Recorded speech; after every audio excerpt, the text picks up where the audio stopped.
না জানি আজ আমি কার মুখ দেখে কাঠ কেটে বেরিয়েছিলাম। আজ জীবনে প্রথম রাক্ষসীর খপ্পরে পড়লাম। আজই বোধহয় আমার জীবনের শেষ দিন। কি রে, বিড়বিড় করে কি বলছিস? তুই যখন একবার আমার সামনে পড়ে গেছিস, তবে আজ তোর রক্ষে নেই। আমি তোকে চিবিয়ে চিবিয়ে খাবো।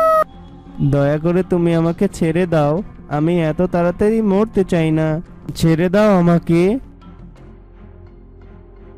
ঠিক তখনই সেখানে মায়াপরী চলে আসে। শয়তান রাক্ষসী, তোর এত বড় সাহস! তুই আবার একটা অসহায় মানুষের দিকে লোভ করেছিস। আজ আমি তোকে ভস্ম করে দেব। তোরে, তুই আবার এখানে চলে এসেছিস। তোর জ্বালায় আমি শান্তিতে একটা শিকারও করতে পারি না। সব সময় তুই আমাকে পাহারা দিস। আমি আর তোর কোনো কথাই মেনে চলবো না, বরং আজ আমি তোকে শেষ করে দেব আর ইচ্ছে মতো শিকার করব। এ কথা বলে রাক্ষসী পরীকে আক্রমণ করে, আর পরীও তার জাদু শক্তি প্রয়োগ করে। হঠাৎই রাক্ষসী পরীর হাতে আঘাত করে। তখনই পরীর হাত ভেঙে যায়। আহ, আমার হাতটা বুঝি ভেঙে গেল। শয়তান রাক্ষসী, তুই আমার হাতে আঘাত করলি, তবে এবার তোর ধ্বংস নিশ্চিত। এসব শুনে ভয়ে রাক্ষসী পালিয়ে যায়। যাক, শয়তান রাক্ষসী তাহলে পালিয়েছে, কিন্তু পরী, তোমার যা হাত ভেঙে গেছে, তুমি তো কষ্ট পাচ্ছ। এবার না হয় তুমি জাদু করে তোমার নিজের হাত ঠিক করো। সেটা তো আর সম্ভব নয়, কারণ আমি যে আর জাদু করতে পারবো না। হাত ভাঙার পর আমার জাদু শক্তি শেষ হয়ে গেছে। আমি এখন থেকে শুধু আগুনের ফুলকি বের করতে পারবো, আর কোনো কিছু করতে পারবো না। তবে তুমি কোনো চিন্তা করো না, তুমি আমার সঙ্গে আমার বাড়িতে চলো। আমি তোমার হাত ব্যান্ডেজ করে দিচ্ছি, তাহলে আস্তে আস্তে তোমার হাত ভালো হয়ে যাবে। রাজীবের কথায় পরী রাজি হয়, আর রাজীব পরীকে তার বাড়িতে নিয়ে যায় আর হাতে ব্যান্ডেজ করিয়ে দেয়। হাত তো ব্যান্ডেজ হয়ে গেল, কিন্তু আমি এই অবস্থায় পরী রাজ্যে ফিরবো কি করে? আর পৃথিবীতেই বা থাকবো কোথায়? সে নিয়ে তুমি ভেবো না, তুমি আমার বাড়িতেই থাকো। কিন্তু আমি তো ভাবছি, তুমি চলে গেলে ওই রাক্ষসী তো আবার আমাকে আক্রমণ করবে। তুমি যখন আমার জীবন বাঁচিয়েছো, তাহলে তুমি আমার জীবন সঙ্গী হয়ে যাও। আমি তোমায় বিয়ে করতে চাই। তুমি আর না করো না পরী, তুমি একবার আমায় বিয়ে করো। আমরা দুজন মিলেই ওই রাক্ষসীকে ধ্বংস করে দিব। এটা তুমি ঠিকই বলেছ। আজ ওই রাক্ষসী পালিয়েছে তো কি হয়েছে? ওকে আমি ছাড়বো না। ওকে ধ্বংস করার জন্য হলেও আমি তোমাকে বিয়ে করতে রাজি। এরপর পরী আর রাজীব বিয়ে করে।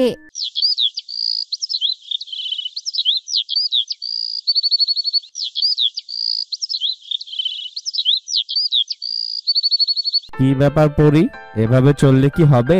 তুমি তো সংসারের একটা কাজও করছো না। এখন তো তোমার বিয়ে হয়েছে, এখন তো তোমাকে সংসারের কাজ করতে হবে নাকি? তুমি আমার সাথে এমন আচরণ করছো কেন গো? দেখতেই তো পাচ্ছো আমার হাত ভাঙা। আমি এই ভাঙা হাত নিয়ে কিভাবে কাজ করব বলো? তুমি যদি কাজ না করো, তাহলে সংসারের কাজ কে করবে শুনি? আমি যদি বাইরের কাজ করে এসে আবার ঘরের কাজও করা লাগে, সেটা করব নাকি? তা কখনোই হবে না। আমি এখন পায়ের উপর পা তুলে বসে আরাম করব, আর তুমি কাজ করবে। পরে রাজীবের এমন ব্যবহার দেখে পরে চোখের জল ফেলতে ফেলতে ঝাড়ুটা নেয়, আর এক হাতে কোনো রকম উঠানটা ঝাড়ু দেয়। কি ব্যাপার পরী, তুমি কি বুঝতে পারছো না আমার কাজে যেতে দেরি হচ্ছে?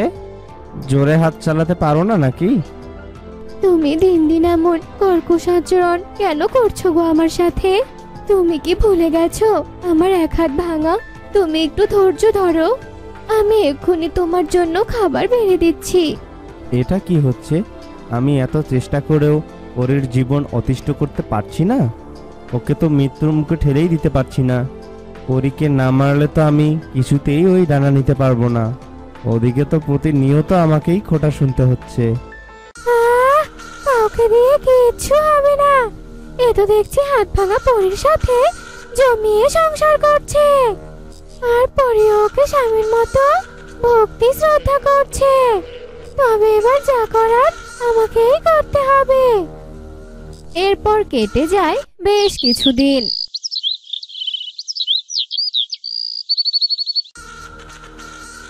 শয়তান, বিশ্বাসঘাতক, তোকে আমি কি বলেছিলাম, আর তুই কি করছিস? হ্যাঁ, আজ আমি তোকে মেরেই ফেলবো, মেরে ফেলবো। আমায় মেরো না রাক্ষসী, আমি তো চেষ্টা করেই যাচ্ছি, কিন্তু কোনোভাবেই তো পরীকে মারতে পারছি না। তাহলে ওর ডানাই বা নিই কি করে? হ্যাঁ গো, আমি এসব কি শুনছি? আমি তো নিজের চোখে বিশ্বাস করতে পারছি না। তুমি আমাকে মারতে চেয়েছিলে, আর তাই বুঝি আমার সাথে দিন দিন এমন অত্যাচার করছিলে? হ্যাঁ, তুই একদম ঠিক ধরতে পেরেছিস। তোর সাথে এতদিন যা ঘটেছে সব আমার সাজানো নাটক।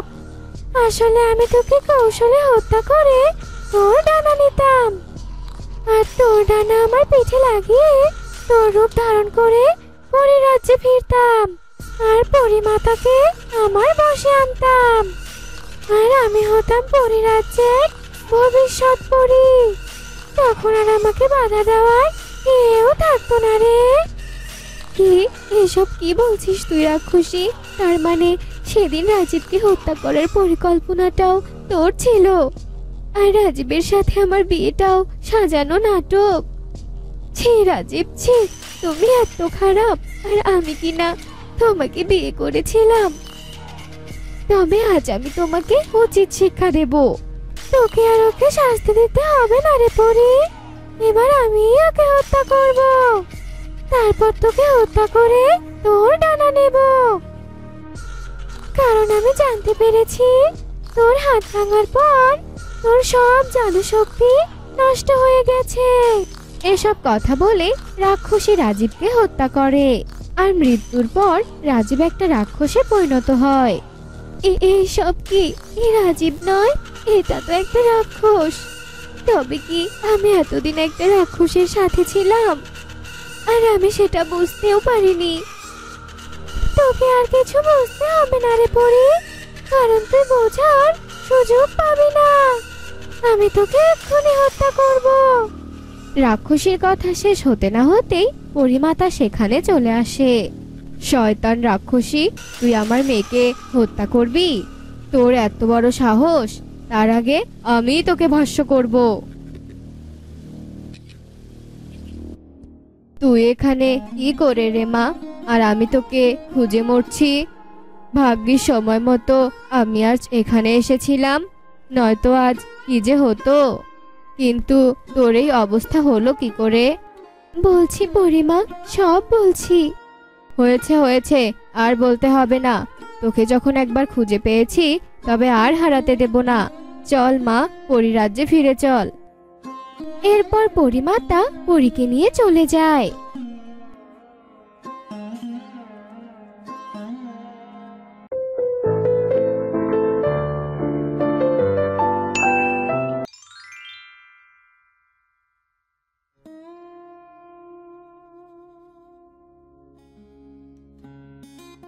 ছাগলটাকে আজ বের করলাম না, কত বেলা হয়ে গেল।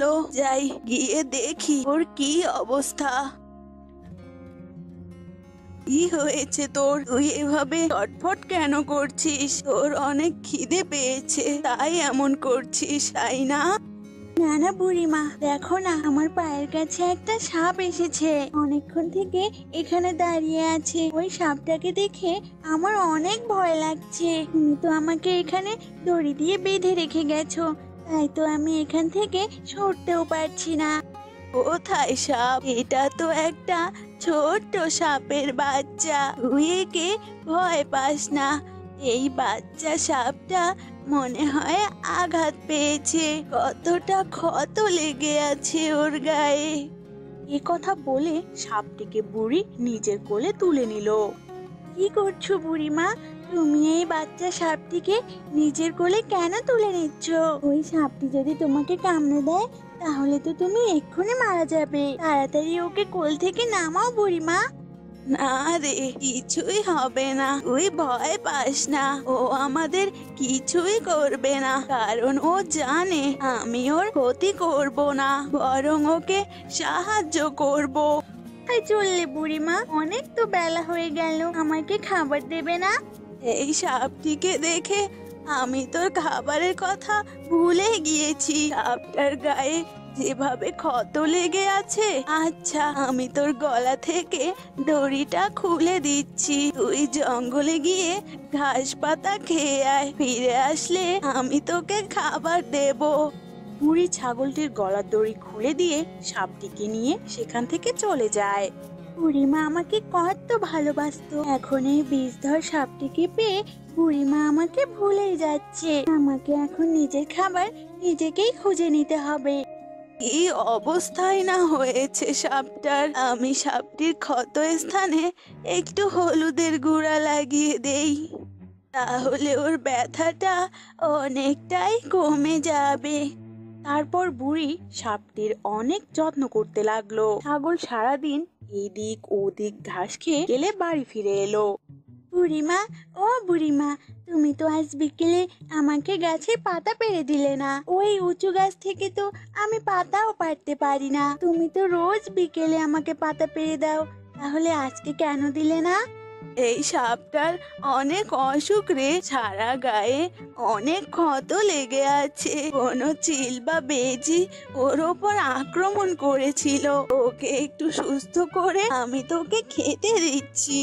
বুড়ির কথা শুনে ছাগলটি মন খারাপ করে গোয়াল ঘরে চলে গেল। এইদিকে বুড়ি সাপটিকে নিয়ে এতই ব্যস্ত ছিল যে ছাগলকে খাবার দেওয়ার কথাটাও ভুলে গেল।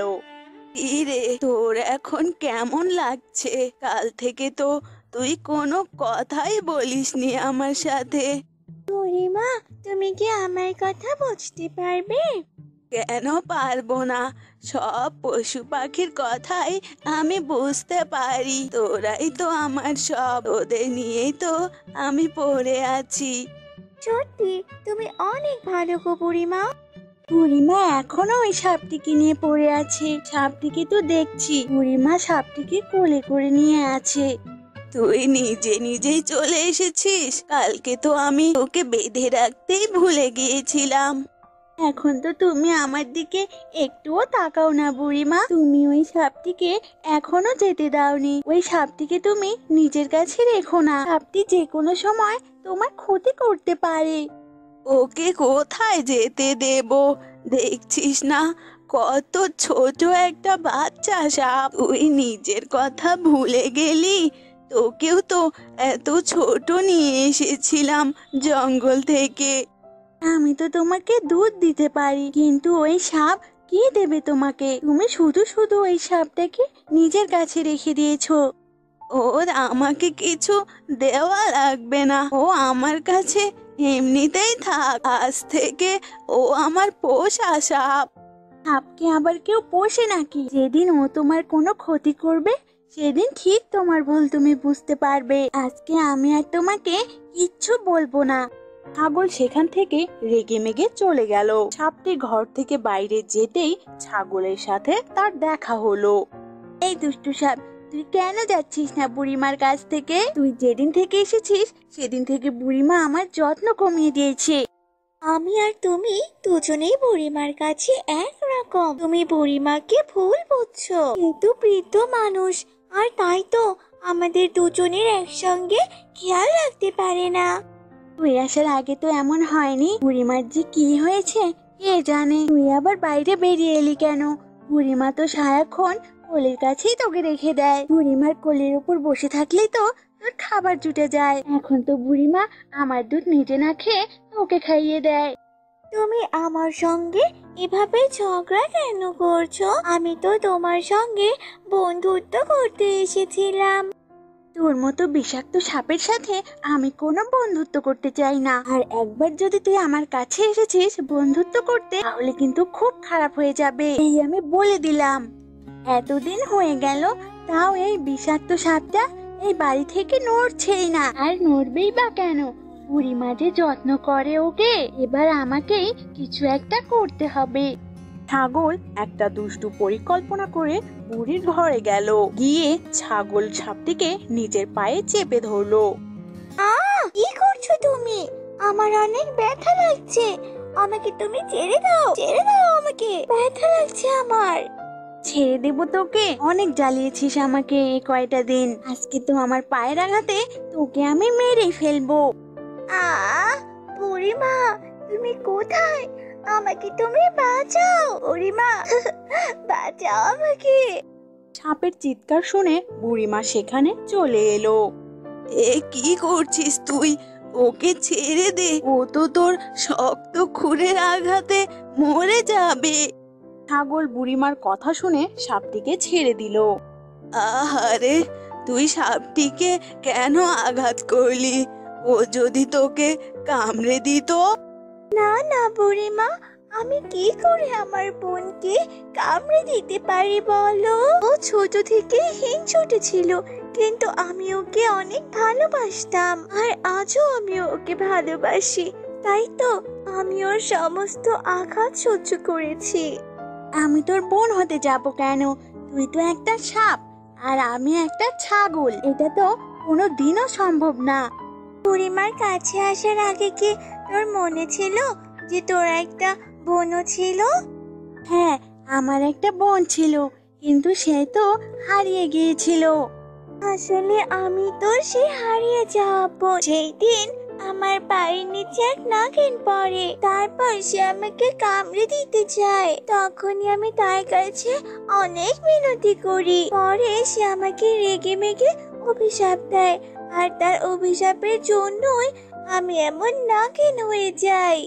তুই তোর নিজের বোনকে এভাবে আঘাত করলি, আর এতদিন তোর এই বোনকে নিয়ে হিংসায় জ্বলছিলি। আমার অনেক ভুল হয়ে গেছে বোন, আমাকে ক্ষমা করে দে।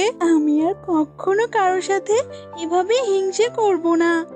ছাগল এমনটা বলে কান্না শুরু করে দিল। তখনই সেই সাপ তার অভিশাপ থেকে মুক্ত হলো। সেই সাপ থেকে একটা সুন্দর ছাগলে পরিণত হলো। আমি আজকে আমার অভিশাপ থেকে মুক্ত হয়ে গেলাম। আমার পোষা সাপ ছাগলে পরিণত হলো। আমার আজ থেকে দুটো ছাগল।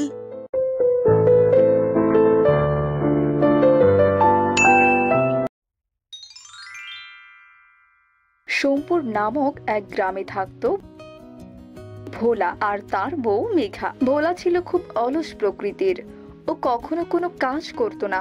গ্রামের সবাই তাকে অলস ভোলা বলেই ডাকতো। আর তার বউ মেঘা তার অলসতা নিয়ে খুব বিরক্ত ছিল।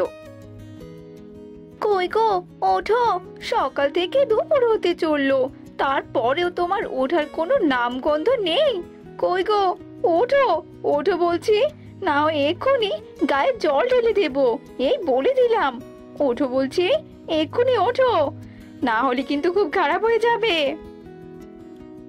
হ্যাঁ হ্যাঁ দাও, স্নানটাও সেখানে হয়ে যাক। আর কষ্ট করে উঠার কি দরকার বলো গিন্নি? বেশি কথা বলে না, সকাল থেকে আমি কাজ করে মরছি। রান্না হয়েছে, খেয়ে আমাকে এবার উদ্ধার করো। উঠছি, যাও যাও, খাবার নিয়ে আসো। একে নিয়ে যে আমি কোথায় যাই আর পারি না বাপু, এমন অলস লোক আমি আমার বাপের জন্মেও দেখিনি। মেঘা যখন এভাবে বলছিল,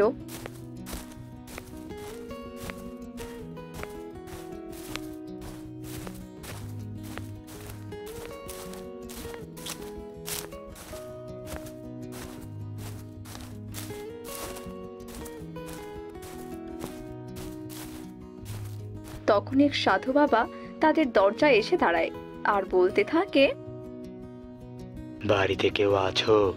আমি খুব ক্ষুধার্ত, আমাকে আমাকে কিছু খেতে দিবে গো?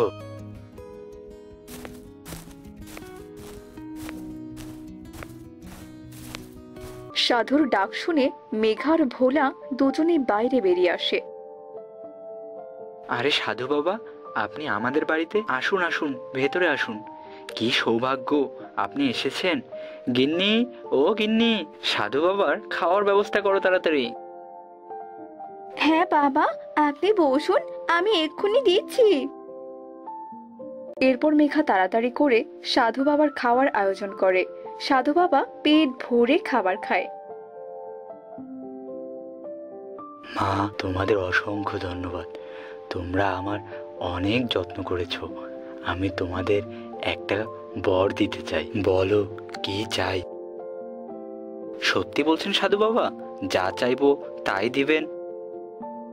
হ্যাঁ, তবে ঠিক একটিই বর নিতে পারবে। আপনি আমাকে এমন কোনো বর দিন যার সাহায্যে আমার কোনো কাজই করতে না হয়, আমি যেন সারাদিন আরাম করতে পারি। তবে এটাই তোমার ইচ্ছে। ঠিক আছে, তবে তাই হবে। আমি কাজের জন্য একটা রাক্ষস রেখে যাচ্ছি। সে তোমরা যা বলবে তাই করবে, তবে তাকে সব সময় কাজের উপর রাখতে হবে। যদি তোমরা কখনো সেই রাক্ষসকে কাজ দিতে না পারো, তবে সেই রাক্ষস তোমাদেরকে মেরে ফেলবে। এই কথা বলে সাধু বাবা সেখান থেকে চলে যায়। আর মেঘা চিন্তায় পড়ে যায়। সে কি গো, সাধু বাবা এইসব কি বলে গেল? যদি ওকে আমরা কাজ না দিতে পারি তবে যে ও আমাদেরকে মেরে ফেলবে। ধুর গিন্নি, তুমি ভয় পেও না তো। এসব নিয়ে চিন্তা করার কিছুই নেই। দেখবে আমি রাক্ষসকে কিভাবে কাজের উপর রাখি। তখনই সেখানে হুট করে একটা রাক্ষস চলে আসে। আমি চলে এসেছি, এবার আমাকে তোমরা কাজ দাও। যাও রাক্ষস, আমাদের জন্য তুমি চাল ডাল নিয়ে আসো। বলার কিছুক্ষণের মধ্যেই রাক্ষস সবকিছু নিয়ে আসে। তা দেখে মেঘার ভোলা দুজনে অবাক হয়ে যায়। একে এত তাড়াতাড়ি ও কাজ শেষ করে দিল? আমরা এত কাজ পাবো কোথা থেকে গো? আমাকে কাজ দাও, আরো কাজ দাও। আমার জমি হাল চাষ করে দাও। রাক্ষস এক মুহূর্তের মধ্যে তার জমিও চাষ করে ফেলে। কাজ দাও আমায়, না হয় তোমাদেরকে এক্ষুনি মেরে ফেলবো। তাড়াতাড়ি কাজ দাও। যাও রাক্ষস, আমাদের জন্য একটা বিশাল রাজপ্রাসাদ বানিয়ে নিয়ে এসো। এক্ষুনি দিচ্ছি। রাক্ষস কিছুক্ষণের মধ্যেই একটা বড় প্রাসাদ বানিয়ে দেয়। এবার তো আর মেঘাদের কাছে কোনো কাজই নেই। কি করবে তারা কিছুই ভেবে পাচ্ছে না। অনেক কাজ হলো, এবার আমার খুব খিদে পেয়েছে, খেতে দাও জলদি। এরপর মেঘা তাড়াতাড়ি করে রাক্ষসকে খেতে দেয়। রাক্ষস মুহূর্তে সব খেয়ে নেয়। মেঘা আরো খাবার এনে দেয়, সেগুলো রাক্ষস খেয়ে নেয়। খাওয়া হতেই এবার আমাকে কাজ দাও।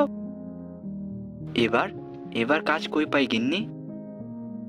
আমি ব্যবস্থা করছি। রাক্ষস, যাও একটা কুকুরের লেজ সোজা করে নিয়ে এসো।